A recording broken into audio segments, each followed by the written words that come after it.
राजस्थान में 9 जिले और 3 संभाग कम होने से सिर्फ प्रदेश का भूगोल ही नहीं बदला, बल्कि कई सारे परसेप्शन भी बदल गए। ये भजनलाल सरकार का अब तक का सबसे बड़ा फैसला है। इससे कई सारे मिथक भी टूटेंगे और कई सारी चुनौतियां भी बढ़ेगी।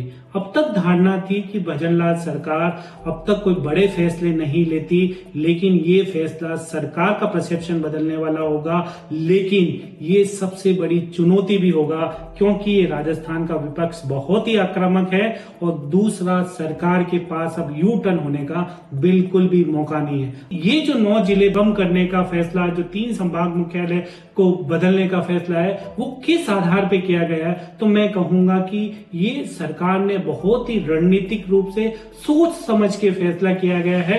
और इसमें एक बात का ध्यान रखा गया है जो बहुत ही महत्वपूर्ण है कि जनाधार और राजनेताओं और पार्टी की मजबूत स्थिति को जहां जहां है वहां पे ये फैसला किया गया है कि वहां पे उन जिलों को नहीं बदला गया।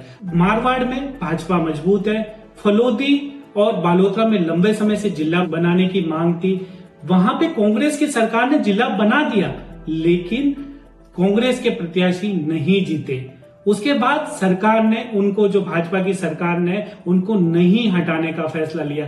अगर मैं बात करूं बांसवाड़ा संभाग को मुख्यालय को बदलेगी, तो वहां पार्टी कमजोर है। शेखावाटी की बात करूं जहां पे सीकर को बदला गया है, नीम का थाना जो जिला बनाया गया था उसको वापस सीकर के साथ शामिल कर दिया गया, जबकि नीम का थाना को बहुत लंबे अरसे से जिला बनाने की मांग थी, सीकर को बहुत लंबे अरसे से संभाग मुख्यालय बनाने की मांग थी, लेकिन वहां पे सरकार ने फैसला ले लिया, क्योंकि वहां पे भाजपा शुरू से कहीं ना कहीं कमजोर है। डीडवाना में हालांकि पार्टी चुनाव नहीं जीत पाई, लेकिन उन्हीं की जो पार्टी जो बागी थे यूनुस का, वो चुनाव जीत गए। तो यहाँ पे भी जिले का दर्जा बरकरार रखा है। बड़ी वजह क्या है इनको बदलने के पीछे? तो जब भाजपा सरकार में नहीं आई थी, सत्ता में नहीं आई थी, उससे पहले तय किया था, उन्होंने अपने एजेंडे में बताया था कि साहब हम जो चुनाव अगर जीतते हैं तो जहां बहुत गैर जरूरी जिले है उनको हम खत्म करेंगे। तो इससे एक तरह का परसेप्शन बनाने की कोशिश की गई है कि हम जो कहते हैं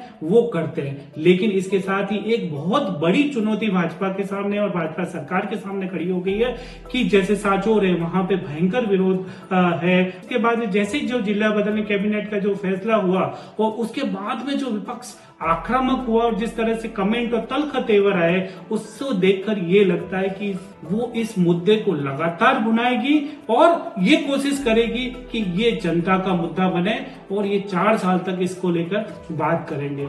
अब देखते हैं धरातल पे इसके नतीजे क्या आते हैं।